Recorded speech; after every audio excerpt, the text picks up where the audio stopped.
What's up, y'all? Welcome to the latest episode of Bitcoin Magazine Happy Hour. I'm your host, Colin, and I'm here with Michael and Brandon. Greetings. All right, let's crack them open, boys. Nice. Cheers afterwards. We can cheers afterwards. Cheers. Or as they say in French. That sounds Chinese. It's not Chinese. There you go. All right, so today on the docket, we're going to be talking about Virgil Griffith's recent arrest after visiting North Korea. Well, he actually visited North Korea like in April, but he just recently got arrested over the Thanksgiving weekend. We're also going to talk about Kelly Loeffler. I believe that's how you pronounce her name. Is it Loeffler? Yeah, maybe Loeffler. Loeffler. Yeah, maybe Loeffler. We're talking about her appointment to the Senate, which actually just got confirmed yesterday. It's an emergency appointment. I didn't see that. Yeah, so she's in. So the way it works in Georgia is that the governor just, appoints someone, and then in the 2020 election there will be an actual election for it. That's how it works in any southern state. Yeah, most of them actually. And we'll also be talking about Bitfinex's integration of the Lightning Network, and maybe at the end we'll talk about the My Cause, My Cleats, for My Cleats, My Cause, Russell Okung, and that's kind of interesting. Russell. Well, you don't find that a good? No, I love that topic. All right, I love it. So let's dive in. Let's just get dirty with Virgil first, because I think this is a wild topic. Dirty Virg. So for those of you who don't know, Virgil Griffith was a developer, and he was actually employed by the Ethereum Foundation. He actually knew Vitalik way back in the day, helped him with the white paper a little bit. And he visited Pyongyang, the capital of North Korea, also known as the Democratic People's Republic of Korea, but we will be calling it North Korea in this podcast. And he visited the Pyongyang Crypto and Blockchain Conference in April and gave a talk supposedly titled, I saw somewhere, Blockchain and Freedom. And it was all about how you can use cryptocurrencies to launder money and evade sanctions. Now, this caused a big tizzy in... Wait, was the video real where, Virgil was giving the presentation and, Kim Jong-un was, slapping his knee and being like, that's fucking awesome? Maybe? I never saw that video. I would put it as 0% chance that he was giving this presentation to Kim Jong-un. You sure? He's probably giving it to just some random people. Damn. All right, this is the most irrelevant story, I think, in the entire world. Why is it irrelevant? I mean, it's... Well, let me finish with what happened really quick first. So... he goes to this conference, right? And then he ends up getting approached by the FBI when he comes home, and he ends up getting arrested in November for basically violating U.S. sanctions and going to North Korea without the U.S. Department's clearance. You actually have to get clearance to go to North Korea. He applied for that clearance, and he was denied, but he went anyway. So he was arrested by the United States? Yeah, he was arrested by the United States government, by the federal government, I'm pretty sure. And basically the charges being... yeah. But the charges being brought against him are helping a foreign government try to evade sanctions. So why do you think that it's a non-story? All right. First and foremost, the stuff that he was telling him from what I've read is hey, you could buy Bitcoin in North Korea, send it to a banking partner in South Korea, and then sell it for South Korean, currency. And it's all right, if I was 11 years old, I could come up with that solution. He's basically, this is the equivalent, in my opinion, of someone going to Russia and telling them how to Google, making a nuclear bomb. It's just this is such, it's not like he's telling them stuff they don't know. Nuclear bombs aren't the anarchist cookbook, It's not like you're making a bomb with, the works toilet cleaner, So, I guess what I would say for, that analogy, I think that you might take for granted how much, people who aren't in this industry know about how this stuff works and know about its potential. So, for all we know, he could have been providing North Korean officials, which I would in my opinion, because this is part of the problem with this case, is people, no one really knows what the conference was like because no one was there. But we could safely assume that these are high-level technologists and North Korean officials. This isn't a conference for normal people. There were 100 people there, based on their website. Of what he said, and he was basically explaining to them that with this technology you could avoid sanctions, and so just objectively that is so stupid. Yeah, that's really so fucking dumb for him to go to North Korea and do this in the first place. This guy's nobody. He's not a nobody, man. He's a prominent figure in the Ethereum. He's got a Wikipedia page. He's not a nobody. What does it mean to be a prominent figure in Ethereum? Nothing. You don't have any power over Ethereum. So you can make your own Wikipedia page. So, but Yeah, to be fair, I mean, the only prominent thing about him was that and this isn't prominent, I disagree with what I'm about to say, but he was employed by the Ethereum Foundation while he went there. So, like, the fact that he was working for them and then went there, he wasn't doing it on their behalf, I'm sure, though. Well, right, but that's the thing. That's what he said. But it's like, come on, you're employed. So, I mean, imagine if, we're employed for Bitcoin Magazine. Imagine if we went to some, like, I can't think of a conference like this, but imagine if we went to a terrible shitcoin conference and, like, we're talking about the technology that we're about. How are we not? Why would we do that if we're not in some way representing where we're from? I don't. You know what I mean? So I think you guys are missing my point, though. My point is that, like, he's going to people whose jobs are to, like, run economies, and he's like, hey guys, have you ever heard of, like, transferring your money to another bank and selling it there? Like, whoa, what a concept! I mean, like, but, like, it's so dumb. Like, I mean, whether or not it's dumb stupid. is beside the point. Like, these officials, their job is to learn from experts in certain fields how to make things more efficient on their end. And he submitted proposals to the North Korean government, got those proposals approved, and then proceeded to go to the North Korean capital and teach these officials about how to evade sanctions. And that's the problem, right? And I think so, like, number one... I'm not saying what he did wasn't wrong. Yeah, it was wrong. But it was also, more importantly, dumb and irrelevant. I mean, that's my argument. I would say dumb. Definitely not irrelevant, though, because this is, like, the first instance of the United States government basically punishing someone for going to North Korea. I know, I get it. I'm not saying, like, we expect this, right? Yeah. Didn't what's his face, the basketball player, go to North Korea with Popcoin? Dennis Rodman is friends with Kim Jong-un. Yeah, that's like different. I mean, crypto's already sent people to North Korea before, right? Like, yeah, this dude but is just... This is a developer from one of the most central entities, the Ethereum Foundation, in crypto, going and telling an oppressive regime how they can use cryptocurrencies to circumvent international sanctions. But he also... So this is more than relevant. In the same breath, this is extremely relevant. He could have gone over and said, like, you could carry physical gold into South Korea and sell it for dollars there. And it's like, it's the exact same thing. Like, I mean, but just correct me if I'm wrong. It's so dumb. Correct me if I'm wrong. But the way that this can be all, like, exemplified in a meme is that meme where it says, like, nobody... Absolutely nobody. Yeah. And then Virgil, hey guys, do you want to learn how to, like, evade sanctions? Like, exactly. Like, because I don't understand where this came from other than him literally being a moron. Well, that was the one thing that people were, like, talking about on Twitter. It's like, I think Larry Cermak from The Block had, like, a kind of a tweet storm about it where he was basically saying, like, his Facebook page kind of it displays this weird, like, veneration for the North Korean regime. Yeah. And the dude had a weird obsession with North Korea, which is another thing that Laura Shin pointed out. She also had a really good tweet storm about it. I recommend anyone read it for anyone who thinks that he was going over there to show normal Korean citizens how to evade sanctions, which he wasn't.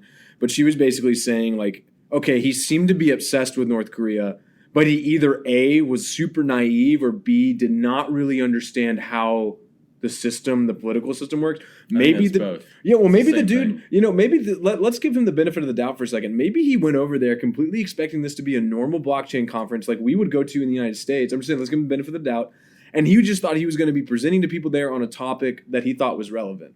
I don't think that's the case. I think he had to be really fucking stupid to, like, you know, not realize that who you're going to be talking to are not average North Koreans, and it's just going to be the elites. Here's my big qualm with it, I guess, showing my full, like, bias in this, is that, like, New York Times ran with the story, and they were like, former University of Alabama student working in cryptocurrency teaches North Korea how to evade sanctions. And as a guy who is a former University of Alabama student working in the Bitcoin space, I'm like, yo, please don't let that be our big number one tie into this space. Like, we worked really hard on trying to, like, make Bitcoin important and, like, you know, a force of good for the world. Right, but that's the other thing too, is it's not, I mean, so for normies it is about Bitcoin, but I think for, like, everyone else in the industry, they see this as, like, look at what the Ethereum, like, if you look at the original, dude, it's so like, I'm just gonna add this, and I think, like, we should wrap this, like, terribly stupid conversation up, because this is not terribly stupid. I don't know why you guys are acting like this isn't a big deal. This is huge. It's to me, it's the exact same thing as a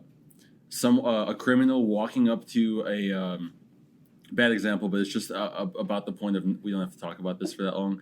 Someone walking up to the police station saying, you know what, hey, I have. Oh wait, hold on. Make way. We have a special guest here. So this is All right, coming in. I'm hearing what you guys are saying, and some of the stuff you're saying is completely stupid. So I just needed to chime in. please, real quick in please, defense of, please, Virgil. please enlighten me as So, to how it's stupid, first off, David. okay, we know Virgil. I don't know if y'all know that, but Virgil used to be friends back in the day with Aaron Schwartz. Who's Aaron Schwartz? Aaron Schwartz is the real founder of Reddit, guy who hung himself because he published all of these files from MIT, and the government tried to go after him. Really one of the most influential people on the internet. I think he started the blackout the internet when they tried to start censoring websites on the internet.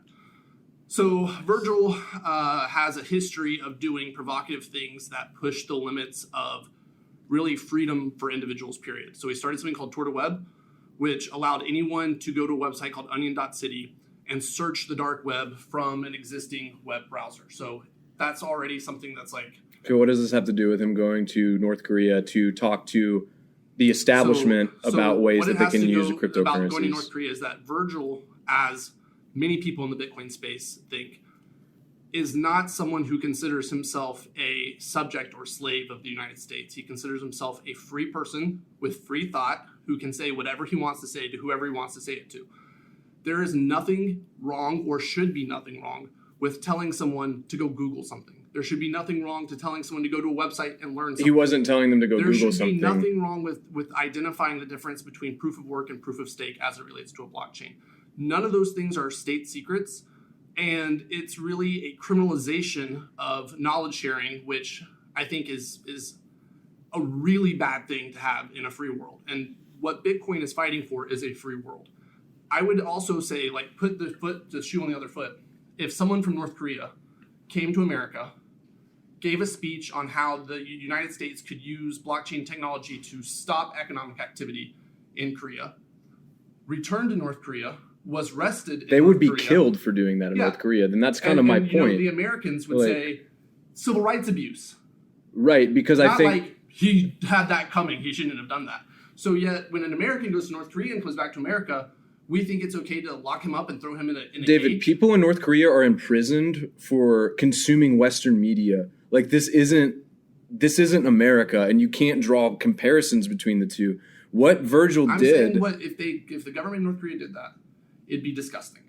And I'm saying what the United States has done is disgusting. Like, we were invited to that conference. I wanted to go to that conference. So they actually held a conference in North Korea? Yeah, in They held a Pyongyang. conference. Yeah, it was they a sent out an conference email in to, like, tons of Pyongyang. crypto people. Okay. And, you know, like, I don't agree with the government of North Korea. I don't agree with the government of Russia. I don't agree with the government of Iran. I don't agree with really any totalitarian government that's out there. That doesn't mean that I wouldn't go to those places and talk about technology that can liberate people from the totalitarian Right, but the regime thing that is, they're in. the thing, but This that's was the a thing. government conference, though. But that's the thing is, like, the people who this is going to help aren't involved in that conference. Like, they're not going to be able to partake in the talks for their own liberation. So it's a complete non-starter because the people you're educating are the elites. This isn't helping any of the North Korean people. This is just helping the elites who are subjugating their people to concentration camps. I think that's your like, opinion.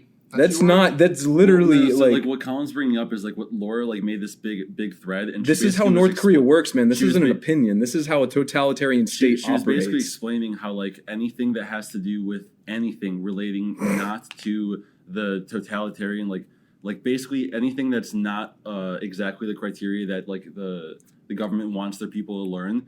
Anything besides that will never reach those people. So the people who like would benefit most from it are not the people that would ever see it. North Korea is essentially a prison masquerading as a country. People are not allowed to leave. They aren't allowed to travel out of their own towns without permission. They are not even allowed to think their own thoughts out loud. If a North Korean verbalizes a thought not in line with the regime's propaganda or commits some other perceived crime, they risk not only being sent to a prison camp, but also having their entire family sent there and the next two generations being born. That's the justification for criminalizing knowledge. No, I just think that we need to be drawing ethical lines. Like, this is not like you're going to, Latin America and speaking to Venezuelans or Argentinians about how they can use Bitcoin or DeFi to liberate themselves from economic enslavement. This is a person going to a totalitarian state and informing them on how to use a technology that only strengthens Also, the let's point out his speech that he gave was blockchain and peace. blockchain and freedom. But yeah, I could make a speech about blockchain and peace and go to Maduro and give that to Maduro, that doesn't mean that I'm actually preaching about peace. He was giving a talk on technology that only helps a totalitarian state further its capital controls. Your argument to literally every single country on the planet. You could say that going to speak at a government conference in China, in which you're giving technology to the Chinese government that helps the Chinese government have more control over their state when they're locking people up in Western China, is furthering the goals of a criminal state. You can say that. You can really extend that argument to probably every developing country on the planet. And you know what we're going to end up in is a world where people can't communicate knowledge, because if they do, they're going to end up in an American prison. Not in a North Korean prison, in an American prison. The one place where you're supposed to be free to share any idea, absolute freedom. And so it's like scary to me to think that now as a company, we need to make decisions about what conferences and countries are we going to go to, because we don't want to be arrested for sharing information. I think that we're going to be fine with going to countries as long as those countries aren't North Korea. Actually, that's not the case. So actually, after this, we've gotten emails from our attorneys. There's a whole list of sanctioned countries. There are like 22 that are on the naughty list, and there's like, let's say 10 on the we cannot go to those countries, period. And so to me, that's fucked up, because you know what? I didn't sign up to be some pawn in a war that now I have to succumb to the rules of America to go talk to someone. Like, I'm going to talk to people and tell them what I think or what I believe, and I shouldn't be put in jail. Right. Well, all I'm saying is that, like, you can do that, and that's fine, and you can give the finger to the state. But my problem is not with the fact that he went and shared information. My problem is with the fact that he showed zero ethical judgment and decided to go give a talk to a regime with a absolutely tragic human rights record. And I think that's the important problem here. It's not the fact that China has a tragic. Okay, and if you went to go give a talk to Xi Jinping, I would be saying the same thing. Really? Like, yes, because you shouldn't be supporting these totalitarian states. Hold on. You should be giving the talks to the people who this technology is supposed to liberate. You giving a talk to a bunch of technocrats and elitists, Virgil was never able to do. So just don't go. He was stupid. So that's it's so ridiculous. What I'm wondering is, like, knowing all that and knowing what you just said about his background, why would he? I mean, besides what you said about him being provocative, why would he do it? Because knowing all that, he doesn't believe that he should be. He has true ethical and philosophical opinions that information should be free. And so he has no bones with talking to Kim Jong-un about it. I have no bones with talking to Kim Jong-il about it. If I had a chance to sit down with Kim Jong-il and talk to him about Bitcoin, either of them. Il's dead. May his soul rest in peace. And talk to them about Bitcoin, I would do it in a second. And I wouldn't do it because knowing what comes after that. Absolutely, because I'm looking for the collapse of all governments. All right, I'm looking for the collapse of all sanctions. And giving Bitcoin knowledge to the people who control the governments is somehow going to necessitate that collapse. It furthers the adoption and acceleration of the technology. It doesn't, though, because you're just talking to the people who already hold the power. It's not about disintermediating power at that point. Do you think it's wrong for people, or is it wrong for the state of Iran to be embracing Bitcoin? Is that a bad thing? The state or the people? The state. I mean, I'm not going to say it's a bad thing because Bitcoin is apolitical, but like my point is it's apolitical, yet we're going to politicize. No, we're Bitcoin is apolitical. Bitcoin is apolitical. The people acting in Bitcoin obviously aren't. He made a serious lapse in judgment here. This was not a good idea. Okay, so what if instead he just published his presentation on a website and then emailed the organizers a link to the URL? He never went to the country. He just sent them a link to the URL, and then they were able to watch his presentation virtually. Do you think he should still be arrested for that? I'm not saying whether or not he should or shouldn't be arrested for that. I'm saying that I think it is ethically bankrupt and morally bankrupt to try to aid a totalitarian regime in the way that he did. And that's what he was doing. My, if I can just chime in here, like, I still think no one has disproven my whole point that what he said, they already knew, and it was just the dumbest thing for him to do anyways. He sent it to the government. Do you think that this was worth being in trouble? He shared the presentation with the United States. He told them that he was going to go. They denied. They said he shouldn't go. And then he went anyway. Yeah, right. And then had a follow-up interview with them where he told them, I went, and here's the presentation. And he told them that he showed them how to use smart contracts and blockchain technologies to circumvent sanctions and launder money. Which could have been found in like a 2-minute Google. Excluding all the outside fluff, do you think what he did was objectively like naive or stupid, or do you think that it was with like, because that's where I'm like, okay. Well, I think Like, it's Dave is stupid gonna say because the outcome is that naivete. he's in jail, which sucks for him. Yeah. But I think that what he did is be an ideological leader for our industry, and that we're going to say that no governments get to write laws that limit the free movement of ideas, the free movement of people, the free movement of money. Like, that's what this whole industry is about, and fuck criminalizing that. This is not, and I don't care how, if you're a serial killer and you're sitting down with a serial killer to tell them how to use Bitcoin so that they can get away with their crimes. You shouldn't be put in jail for sharing information. No, but you can be called out for bad behavior, and I think that's bad behavior. Like, if he had gone to North Korea to give talks to actual people, and then the United States government arrested him, that would be fucked up. If Donald Trump wants to tweet at Virgil and embarrass him for doing it, that is totally in the realm of that's free thought and free conversation. That's consistent. But putting him in a cage in a prison is just wrong. And I'm telling you, like, first off, the ACLU needs to be defending him. Second off, if this is allowed to be criminalized, it is a stepping stone towards the destruction of people being able to communicate information across political boundaries. Like, it will get worse and worse and worse from here until they say teaching math to someone in Iran is a crime. Oh, that's such a slippery Wait, I have a stupid It is a question. slippery No, slope. I'm saying that's a fallacy. It's like, this isn't about teaching someone math. This is about teaching someone how to circumvent international sanctions. It's two completely different issues. It's not a basic knowledge. It's about violating sanctions that have been imposed on a country, and whether or not you agree with those sanctions, I don't even agree with the idea that we've sanctioned North Korea. I think sanctions just hurt the people of a country rather than the actual government. But that's my whole point, is that what he was doing is he was teaching the North Korean government how to evade sanctions so that they can fatten their pockets even more. Because what do you think they're going to do with that knowledge? You think they're going to spread the wealth to North Korean citizens? No, they're going to do what they've done. They're going to hack South Korean exchanges. They're going to take Bitcoin from the South Korean exchanges, and then they're going to buy nuclear arms from the Russians. We already know that they're doing this. I haven't spent time in North Korea, so I can't speak to the reality of what North Korea is. But I can tell you that taking talking points from the foreign policy agenda of America is not the way to figure out the perspective of what people living on the ground in that place think. No, I'm taking these perspectives from primary accounts from North Koreans who have been in prisoner camps. This isn't coming from the United States, man. This is coming from people who have actually lived in North Korea and are conveying to me their experience there. So I agree with you. I've never been to North Korea either. But I'm going to listen to people who actually have lived in that country and have told me how much of a hellhole it is. Do you think it would be wrong to do the same presentation that he did to North Korea to United States leaders?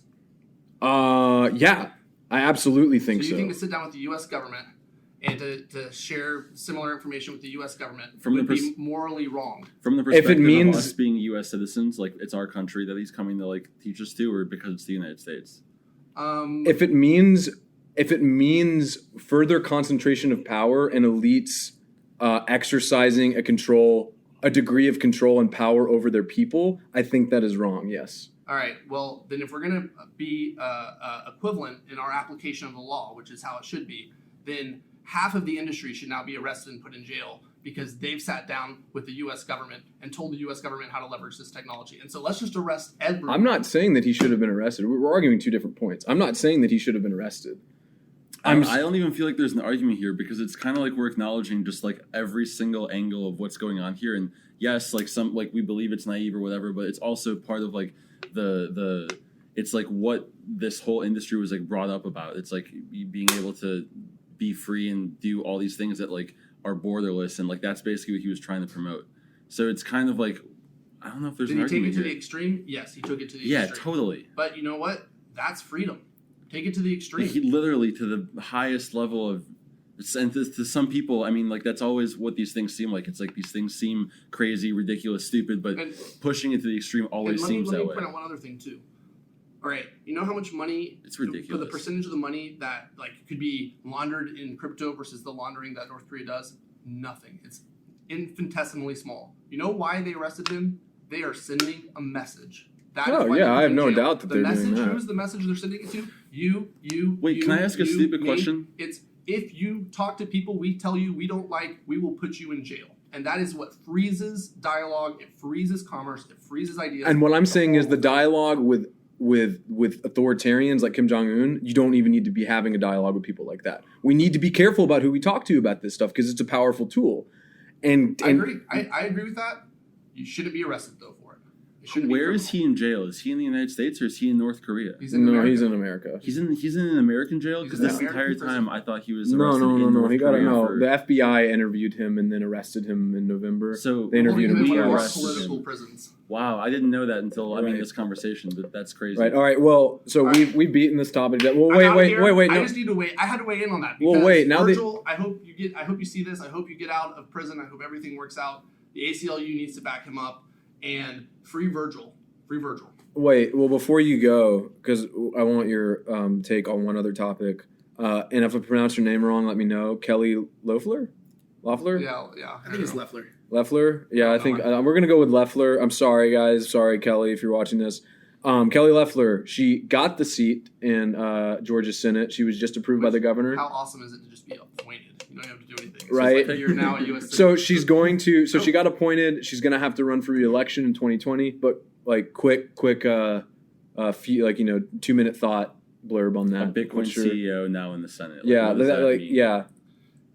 think that her career in Bitcoin will be much more fruitful than a political career, and I hope she uses the next 12 months before she has to run for re-election as an opportunity to introduce some pro-Bitcoin legislation, and she bounces. Sweet. So I don't know her. I hope I hope it all works out for her. Little by little, we infiltrate the government, and eventually Bitcoiners will run the show. Which, the faster we can make that happen, the faster we can get Virgil out of jail. All right, free Virgil, free Ross. Hey, come on, beer man. Let's take a break. Let's take a break. Today's episode of Bitcoin Happy Hour is brought to you by Give Bitcoin, the new type of way to buy, give, and receive Bitcoin. If you've ever tried to give a friend or a loved one Bitcoin, you probably figured out that it's not that easy of a process. Seed phrases, altcoins, exchanges, wallets. Where do you even begin? Give Bitcoin is the best way to give the gift of Bitcoin. They take care of everything. The app easily allows you to buy Bitcoin and send it to the recipient of your choice. That recipient must then create an account before they're even able to do anything with a Bitcoin and before you're even charged. But hold on a second, there's more. Before the new Bitcoin owner can go and do something reckless with their new Satoshis, they've got to wait at least a minimum of a year before Give Bitcoin gives them access to the Bitcoin. During that first year, the new coiner will receive a monthly email with practical lessons about custody, how Bitcoin works, how to run a node, and more. Everything they need to know to become a true Bitcoiner. Their motto is give plus time lock plus educate equals Bitcoiner. I love it. To learn more and to start giving today, visit happyhour.givebitcoin.io. Again, that's happyhour.givebitcoin.io. And now, back to the show. All right, guys, back from the break. Yeah, I took a little break there because things got a little spicy. I liked it though. Yeah, I liked it too. It's nice to have differences of opinion. Intellectual discourse. Intellectual discourse. Look at you. Yeah, just spilled my drink. What the fuck, Colin? What is this one? This is raspberry lime. Would you like the raspberry lime? Raspberry lime? Yeah. Cheers. Yeah. The soy millennials. Soy millennials. You mean the soy zoomers? I'm a millennial. You are. You are a millennial. Yeah, are you? Anyway, Yes. technically. What year is your? 1996. I think 95 is the cutoff. No, some put it at 96. I believe Depends. 95 is the cutoff. It's 96. Are you on TikTok? You used this argument last time. I know. Too. Are you on TikTok? Are you All right, on TikTok? All right. Let's. We're probably gonna cut all that. No, Anyway, we're not cutting any of that. Kelly Loeffler, Bakkt CEO, is now a senator for Georgia, first female senator, and something like 100 years, and the other one served for I think it was a day or a week. It was some weird technicality. Progress. Progress, right? The glass ceiling has been shattered. Yep. And peace is raining on the way down. But so, like David was saying, hopefully this is a good thing. I, for one, so she is married to the Founder of ICE. Yes. So, which makes me think that maybe they were Bitcoiners and maybe she was. But like, I don't actually know how much of a Bitcoiner she is. Do you know what I mean? Like, Well, what makes she's you say the that? CEO of the company that's doing Bitcoin Sure, futures. but what makes you say right? that? But that, I mean, people are. See, the CEO of Hoover Vacuums isn't a fucking vacuum enthusiast, right? You know what I mean? Like, just because you're a CEO of a company doesn't necessarily mean, or like, in this case, a trading platform, doesn't necessarily mean that you really buy into what you're selling people.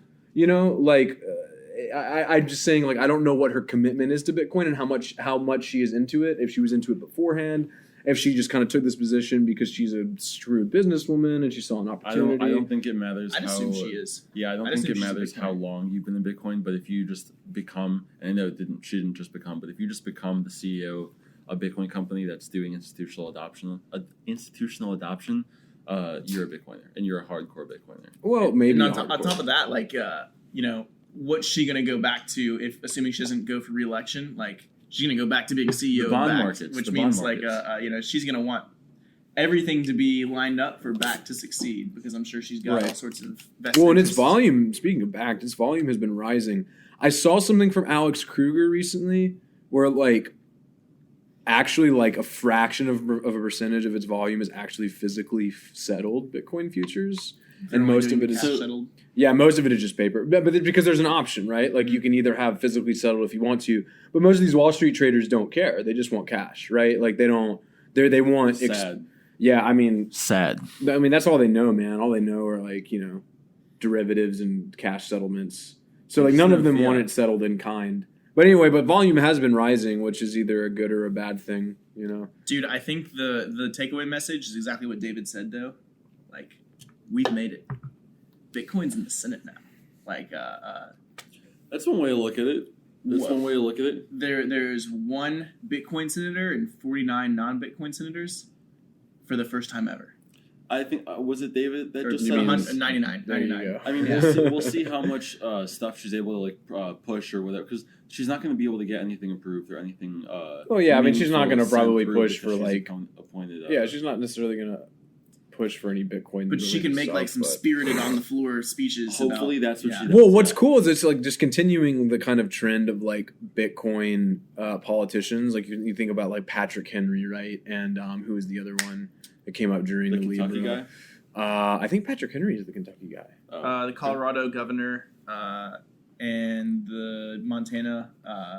Yeah, but just like all these people, just like like all these people, especially started coming out after the Libra hearings, and like are like super bullish on Bitcoin, and are congressional members who are showing that like this. The nice thing I think to know is as a Bitcoiner is that like there are congressional members like who are hostile to it for sure. Like what's his name? Sherman. Brad Sherman. Yeah, but like then there are some who like totally get it and are like approaching it not from a political or status standpoint, but from like I'm a United States citizen and this is important to my personal freedom. Because these Congress like like Patrick Henry, I don't know what his his MO is or like his like end game is, but like dude probably realizes like it's not going to be in the Senate or not going to be in the Congress forever. So you're going to want this when you get out. But it's nice to see that, and I think you're definitely going to see it more and more. Especially as Bitcoin continues to grow and its network effects, kind of push outwards. Dude, in before every single senator owns a little bit of Bitcoin, and like Kelly Loeffler in the background is just like, giving them all little airdrops of it. Just handing out like ledgers to everyone. If you're listening to this right now, please. Closed session, like after everyone's gone home from work and everything, just tell them to download a Coinbase wallet, give them a little Bitcoin. A Coinbase wallet, or really, not a green wallet from Blockstream. You think they're gonna? You think they're gonna? They're gonna want Coinbase first. They want that username password combo. I agree with you though. Coinbase is the easiest for people who don't know what they're doing at all. No, bro, Just Cash App centralized now. fucking wallets. Why not give them a wallet they own the keys for? Blockstream. Come on. Hey, you know what? This is why people don't want to download an app because people freak the fuck out whenever you're like, "Hey, download this simple app," and they're like, "Don't fucking do that!" And it's like, Jesus, all right, like, fine. Like, it's a good point here, so man. Weird. Kelly, Senator Loeffler, give every single member of the Senate A some Blockstream Bitcoin. wallet.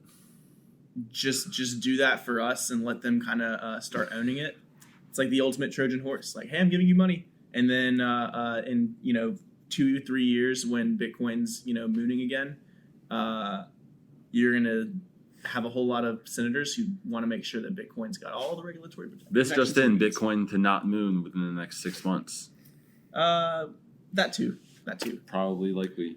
18K by the end of the year. What's the next No way. subject? Next subject, are we tying the bow on that I one? feel like we just did. I guess like the only thing you can say is like this is bullish and like it's probably good, but like I don't know how much material benefit it's gonna bring. But I think it's like plutonic. it's cool. I don't think it's like bullish or bearish. I think it's just like a keg or not a keg, a cog like fitting into its yeah, it's a good. Well, you know what it analogy. does too Yeah. is it proves once and for all that like being in Bitcoin doesn't preclude you from being a senator, right? Like you got that thing. Was going that a on. problem? so- that people, was that but an unfortunately- existential problem? Well, I don't know. Like, do you feel a little weird, like knowing that people are going to be digging into your past if you ever run for Senate, and you're like, oh, well, I also worked for Bitcoin, companies for a while, and they're like, oh, like you worked for a Bitcoin company, you're pro Bitcoin. Well, yeah, and I can be a senator too because Kelly Loeffler was a senator. So boom, it's like it's a success story, And with that in mind, speaking of success stories, Lightning Network reaching its first exchange integration with Bitfinex. Probably not everyone's first choice, but I mean, we're good. not allowed to use it if you're in the United States. So I'm just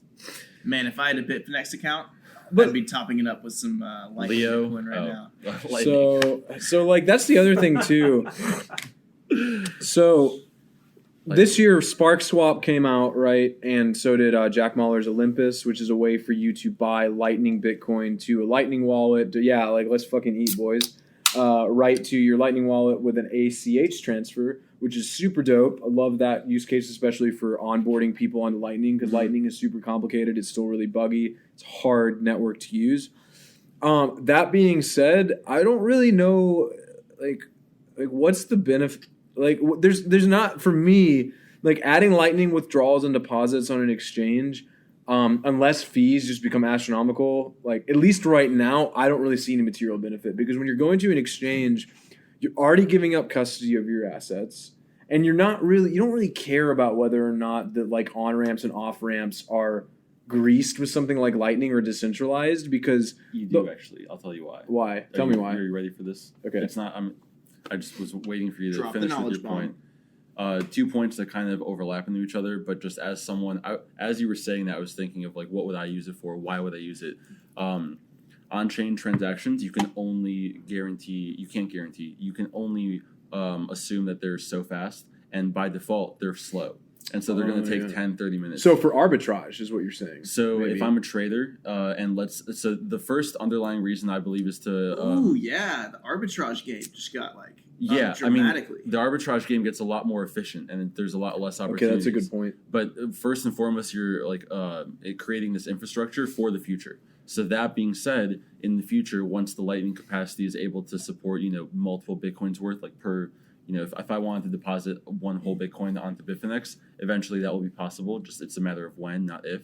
Once that happens, if I see a move happening and I don't have anything in Bitfinex, I can now deposit like that. I don't have to wait. That's a good point. For example, 2 weeks ago, Bitcoin, let's say, was going up, and I didn't have enough in my derivatives trading account website, and I wanted to get into that account and make a position, but I wasn't able to because there wasn't enough Bitcoin in there, and I wanted to send it there. It took me about an hour to wait because Bitcoin was so active and the network was filled with transactions. So Lightning bypasses that, and that's really fucking exciting. That's a good point. Also, eventually, Bitcoin transaction fees on chain will be a thing. Like they're heavy, Yeah. like high transaction fees for sure. it's built to eventually have that be part of the network. So like, Right. So yeah, like down the road, definitely going to have a material benefit here. I guess I'm just saying right now. It's like with, laying the road. Like yeah, the it's railway. laying the groundwork. Right now, I don't think there's as much of an incentive unless maybe you are a trader, but that's also going to require more exchanges, to be able to. I don't even know if you can send But half a Bitcoin to an exchange. I mean, you could use a Wumbo channel, but like you'd have to be able to like that's one thing Bitrefill does. Like they've started doing fat channels, and like you would have to set that up yourself, and you'd probably have to like you couldn't just do that as a regular user, right? Because like the boundaries for like you'd have to be able to go in and tinker with the channel that you were opening with someone. Mm-hmm. Rather, you'd have to have extensive knowledge. But one of the things that I think is it will be good for is just like general liquidity, like being able to have exchanges as like as routing hubs is going to be a huge thing, kind of in the same way that just like Lightning service providers are kind of already doing that. Yeah. One of the things that I think is kind of strange is, so this is the process, as Vlad Kostia, one of our writers, wrote up this for the announcement. Vlad. He says, in regards to the process that users will have to follow to send their Lightning Satoshis to Bitfinex, the Bitfinex CEO described a system during which the exchange issues a proprietary intermediary token. And this is Paulo, CEO of Bitfinex. The process is simple. You go on the Lightning Network deposit page, you generate an invoice, and then you pay it with any Lightning wallet that you may use, he said. Then Bitfinex will credit you LNX, which is their proprietary Lightning token, or Lightning Network currency, and then you can exchange it on a one-to-one basis for Bitcoins. This is strange to me. I guess they have to keep it. So, like, the reason for that, it sounds like is the reason why they're doing that is because they're not able to support a lot of Bitcoin on Lightning channels. Is that what it is? Well, they just have a token for trading, because once you deposit it onto the exchange, right, you're not using Lightning to trade. You still have to have a. Yeah, so you just have to have an IOU. Yeah, exactly. It's the same thing as Bitcoin when you go on like something like, any exchange, right? It's the IOU representing the Bitcoin. So I think why that's necessary is because they have to keep track of how much Lightning Bitcoin they have in their channels, so that they can make sure to be able to route the deposits when people want to take their Bitcoin out, right? Like you couldn't just have this is a token on Lightning? Sounds like Tether. It's not a token on Lightning. It's just like a token that represents your balance. Got you. So like if you deposited Lightning Bitcoin onto Bitfinex, you'd need a token designating that is Lightning, because then there's no way for Bitfinex to be able to differentiate between on-chain Bitcoin and Lightning Bitcoin. Do you see what I'm saying? Yeah. Like in their internal accounting. Sounds like Tether. Are you being serious? It's not backed 1-to-1. Just wait. True. Yeah, but before articles about how Lightning is fractional. Literally, it's an before. Like, just wait for like the death spiral of LNX. Bitcoin is not backed, and they've just created another token. It's all Tether. True. Well, billions of dollars did go into Tether, so like that money was real. I was listening to Nick's podcast with his. Great, yeah, I listened to that too. Really, they're basically talking about how like it's ridiculous that people say like it was inflated with like air, because like that I forgot what his name was. I'm drawing a terrible blank right now, but he was saying that he saw billions of dollars with his own eyes go into Tether to fund that. Which that's like super important, I think, to kind of have those kind of primary accounts. Yeah, because I think for like the outsider looking in, like honestly, if you're just a noob in the Bitcoin industry and like you look at how and you read all of the like reporting about Tether and like the Fudster reporting or like the Amy Castor reporting where she's like really like bent on like making sure that like she's exposing Tether. Mm-hmm. Like it seems kind of convincing. Like it's a shady company. They don't have banking relationships. Like it looks fucking weird, right? But like it's good to have that insider perspective because it really does shine a light on how things actually work. And I used to be one of those people, like I drank the Tether Kool-Aid hard. I still think that they're kind of shady, but saying that they're a fractional reserve, like or at least like totally insolvent is just probably, I think it's kind of ridiculous. Yeah, I mean it's what happens when like it's like that game, the like telephone game where you say something and you say it a bunch of times and eventually it turns into something that is not what the original another good person analogy. said. You're 2 for 2 today, baby. Let's go. But yeah, and like the stuff about like the bank. Thank you, Brandon. Support, but the Bitfinex like not being able to find bank accounts and stuff. That's like FUD, but that's not FUD because what crypto company is able to have strong banking relationships? So like, come on, like that's nowadays it's getting better, but that's only because it's still not. It's getting better because you have designated crypto banks like Silvergate, which are like actually and those like Silvergate's in Nevada. I don't know the other. There's another really like a one bank. That's getting better, but on the flip side, there are a lot of like institutional banks that are like, we've decided we're not going to serve Bitcoin companies anymore. Mm-hmm. It's so like, weird. For no other reason than like a little middle finger to all of us. Hyper Bitcoinization can't come soon enough, man. Because then it's like we don't need the banks. I know. Right? Just wait. Like, all right. Well, so final thoughts on Lightning for exchanges. I think the kind of consensus is like could be good. Yeah, bullish. Could be good. Bullish. Will be good. Not the most useful thing right now, at least until other exchanges operate. I hadn't even thought about the arbitrage point. That was really good. Well, I mean, Brandon brought that up, but like the arbitrage is really brought that up.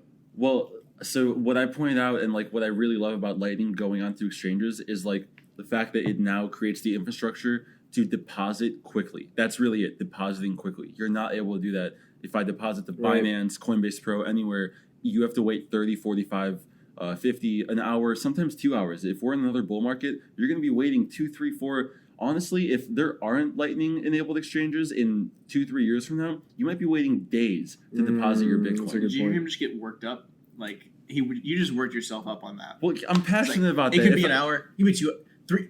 A day. It could be a day. You know, we might die before our Bitcoin gets to the exchange.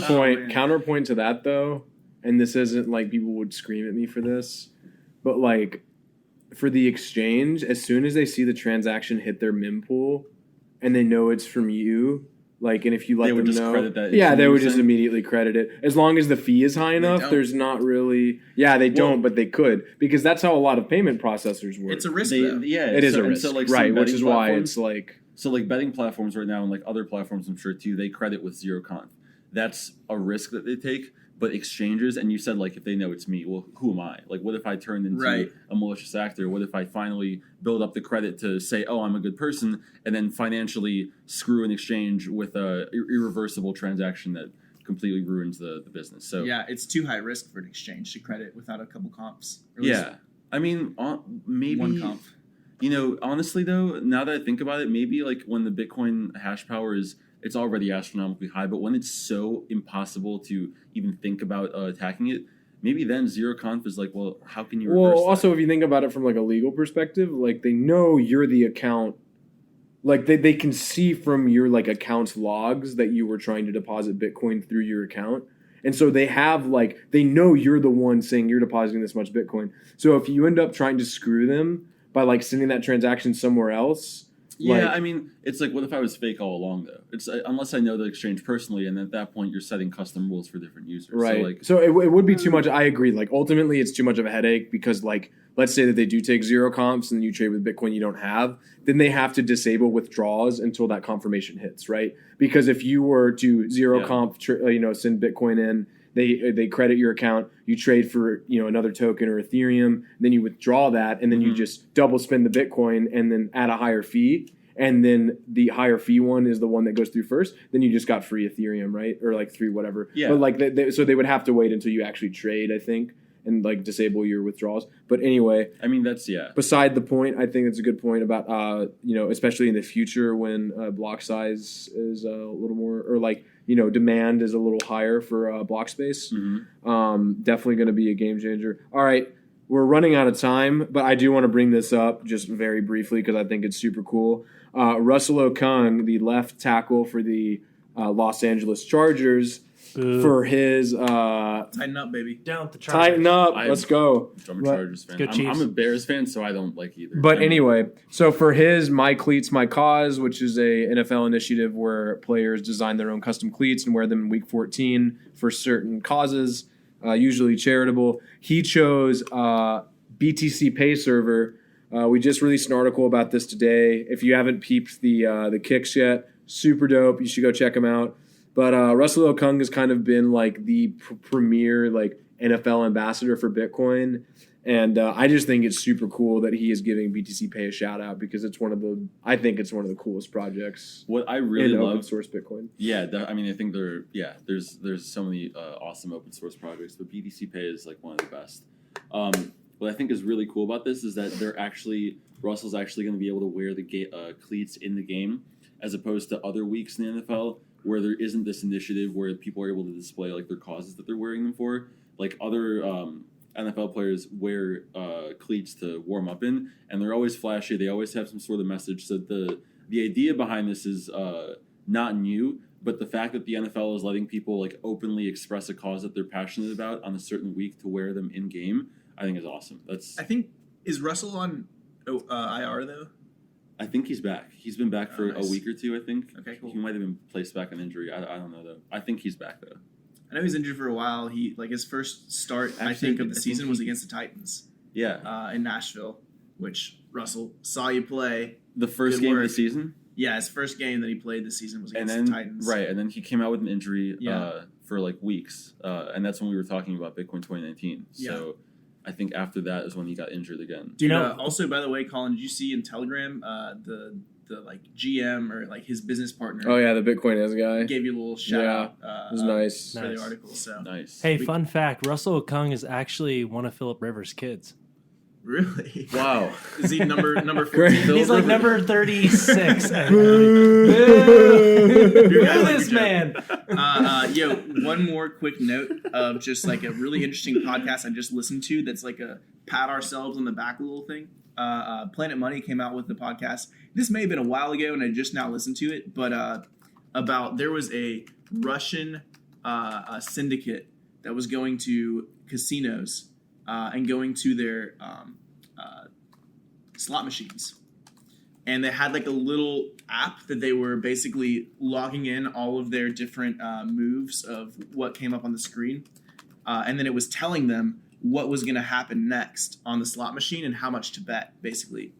And this was because, and this is where you get to the pat on the back, because their random number generator algorithm for this specific slot machine make and model was cracked.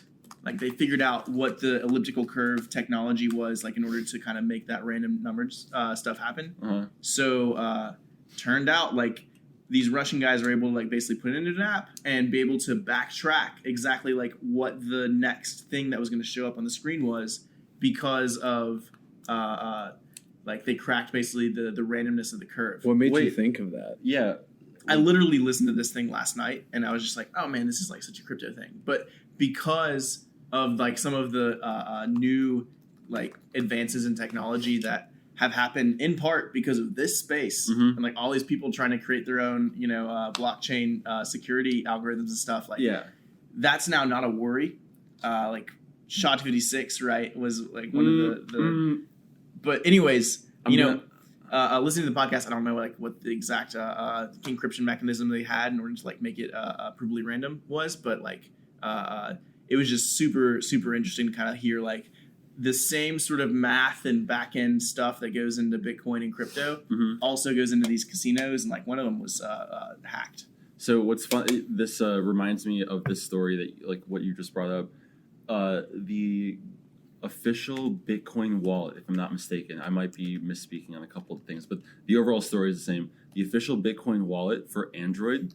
I actually don't know if we've talked about this before, but that wallet in 2014, in like the peak of that market, the JavaScript random number generator that they used in that wallet, some hackers unrelated to Bitcoin and that whole crypto technology Cracked it. they were able to basically hack it and like make it not random, and then we're able to go and like basically I think find Back out people's private the keys. seed phrase. Yeah, the and so mnemonic device, anyone in 2014 that downloaded this wallet basically got all their funds stolen because of that flaw. Wow. Yeah, like, Interesting. It's the same thing, but it's kind of funny because it actually applies directly to crypto and it's not solving the problem. Yeah. Well, like, honestly, it may have been the same because I think this was like around 2014, 15, 16, somewhere around that date range that like these Russian guys were doing it. So it may have been the same. It might have been the exact, same. Yeah, definitely. Encryption. I forgot who was telling me this, but yeah, it was like they didn't even go into the wallet that they were using. The wallet just pulled from the JavaScript source code library on the internet, so they had nothing to do. Nice. They just knew that little lazy generator- shortcut. Yeah. Yep. They just knew that they were pulling that generator from that code. And it's like Yeah, dude. someone specifically, someone was able to like a malicious developer was able to upload because it was open source, like whatever they were developing. Right. Someone was able to sneakily like upload a pull request or something to that JavaScript random number generator that was able to hack it, and nobody noticed. Well, So and it was like, what they may have done too, and like maybe what these guys did is like they had their own machine in house that they would just consistently be pulling the lever and finding like what happened next, forcing. and they got enough data pieces. They basically were able to kind of like backtrack out exactly. So what, it was like, never random. none of them in are that ever case. random. It's all just like a elliptical curve, usually like a Slot machine? A slot machine is totally random. No. Computers cannot be random. They have to start with some seed of some launching point that then they are calculably random. But like if you know their launching point, or if you have enough data sets that you can kind of backtrack out the what the curve looks like, you can effectively break the randomness of it. Yeah, but is So- that more of a probability or like a key to unlock it completely? Because that sounds more like a probability thing where like you can count cards, but you're still sort of gambling on it. No. It is if you know the key, and if you have enough data points, you can basically calculate. And like I'm saying this without being a cryptographer myself, but like you can calculate and figure out exactly what like the random number generator is actually doing to generate these pseudo-random numbers. That makes It's a not lot. true randomness. This makes a lot of sense because the cold card wallet actually encourages you to, as many times as you want.